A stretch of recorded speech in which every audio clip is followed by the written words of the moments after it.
The following program deals with a controversial subject. The theories expressed are not the only possible interpretation. Viewers are invited to make a judgment based on all available information. Tonight, liftoff. We have a liftoff. We investigate the most extraordinary event of the 20th century. It's one small step for man. Man landing on the moon. One giant leap for mankind. But believe it or not, some people say it never happened. This whole thing was a fake. Decide for yourself as we explore the evidence. The Eagle has landed. Analyze official government photos. What a ride, what a ride. Examine the films. The flag flaps on the moon where there's no atmosphere. And hear the testimony of one former astronaut who's not afraid to speak his mind. NASA could have covered it up. Could the government have orchestrated the deception of the century? NASA could have pulled off the greatest hoax of all time. You be the judge. On Conspiracy Theory, did we land on the moon?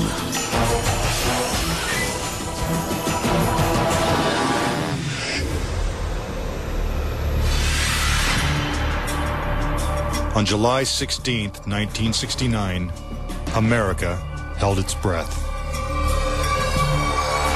10, 9, ignition sequence start. 6, 2, 1, 0. All engine running. Liftoff. We have a liftoff.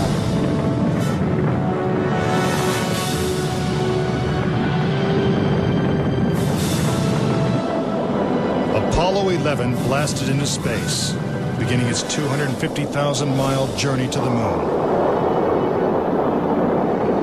During their 8-day voyage, the Apollo 11 astronauts saw spectacular views of the Earth, floated in a weightless environment, and supposedly went where no man had gone before. Guys looking good, down a half. Lights on, picking up some dust. 4 forward, drifting to the right a little. Contact light. Okay, engine stop. We copy you down, Eagle. Houston, Tranquility Base here. The Eagle has landed. But did it?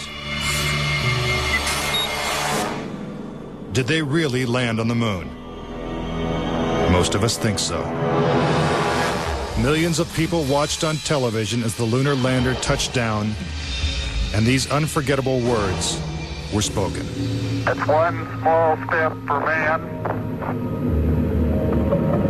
One giant leap for mankind. But even today, there are those who claim that believing in man's one small step requires one giant leap of faith. Bill Casing was an analyst and engineer at Rocketdyne, the company that designed the Apollo rockets. There were many problems that evolved during the 60s that led people to believe that we're never going to make it to the moon.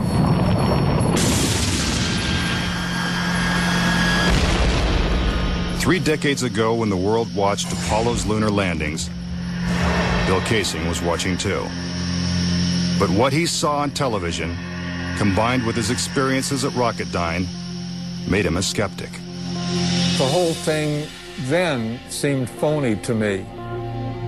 I think it was an intuitive feeling that what was being shown was not real. As he studied the footage more closely, he was shocked to find several inconsistencies. Casing observed that despite the clarity of deep space, the stars were missing from the black lunar sky. He saw the American flag waving, even though there is no air on the moon. And he discovered that there was no blast crater beneath the lunar lander, where its powerful rocket engine had fired. This evidence convinced Casing that we never sent a man to the moon. But NASA dismisses these charges. There are always going to be people who believe some outlandish theories, and the notion that we somehow were able to fake the lunar missions is pretty outlandish. As outlandish as it might seem, it has been estimated that as many as 20% of Americans believe we never went to the moon. But how could anyone think that one of the greatest moments in human history is a hoax? Is it really possible that NASA deceived the world? According to a former astronaut, it's entirely possible. Regarding the Apollo mission, I can't say 100% for sure whether these men walked on the moon. Brian O'Leary was a NASA astronaut in the 1960s and served as a science advisor during the Apollo moon missions. It's possible that NASA could have covered it up just in order to cut corners and to be the first to allegedly go to the moon. Was getting to the moon first so important that our government would consider faking it? To find the answer, we have to go back 40 years, to a time when America and the Soviets were locked in a struggle for world domination. People assumed that the nation that won the space race would win the Cold War. We defined that as being first to the moon. It was a time of more or less national hysteria. On October 4th, 1957, the Soviets terrified America when they sent Sputnik, the world's first satellite, into orbit. The New York Times had to publish an article explaining to Americans that it did not carry nuclear bombs that could be dropped on the city from that altitude. The American public's fear of nuclear annihilation intensified as Russia took the lead in the space race. House Speaker announced in Congress that we may be headed for extinction. Many feared that the Soviet Union's ultimate goal was to put a missile base on the moon. Meanwhile, America's space program was having difficulty even getting off the ground. The chances of getting to the moon and returning safely to Earth were something like 0.0017%. In other words, virtually an impossibility. What actually happened, in my mind, is that during the 60s, they said, if you can't make it, fake it. But if the Apollo missions were fake, how was this monumental hoax accomplished? According to Casing, the launch of Apollo's Saturn V rocket was real. It just never sent astronauts to the moon.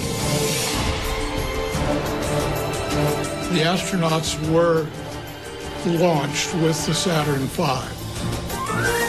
Then, in order to account for their disappearance, they simply orbited the Earth for 8 days.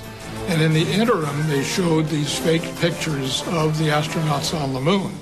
But on the 8th day, the command capsule separated from the vehicle and descended to Earth, as of course was shown in films.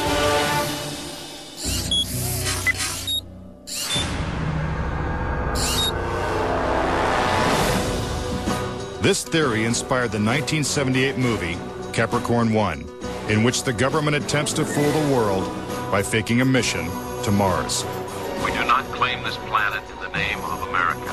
We claim it in the name of all the people of the planet Earth.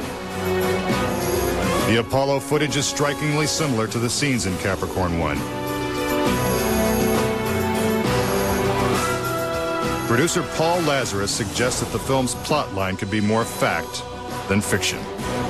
I believe, had they wanted to, that NASA could indeed have pulled off the greatest hoax of all time, never sent anyone to the moon, and recreated it in a television studio.